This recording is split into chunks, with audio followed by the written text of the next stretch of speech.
All right, so this is the box that the unit comes in, and this is their, it says WS/D lace box braid color 1B, 31-inch extra long. Technically, it's not box braids, you guys, it's cornrows. But let me go ahead and open it up. And it comes with a black stocking cap. I already have one on. So this is what she looking like. Shawty is kind of long, which is pretty dope. This is the lace. Let me see how it looks up against my skin. It's a little light on my skin, but I'll do a little work with that. Not a big deal. It does come with a little bit of baby hairs. So we got that nape comb right here. And the entire front is a lace front too. So there are no combs in the front. As you can see, the lace goes pretty far back. So you get the braided style and it comes all the way to the back.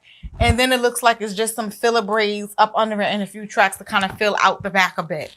So I'm going to go ahead and speed this up, and I'm going to pop her on my head. She's seeming so far to be a bit small. It seems like she's coming back past, like, beyond my hairline a bit.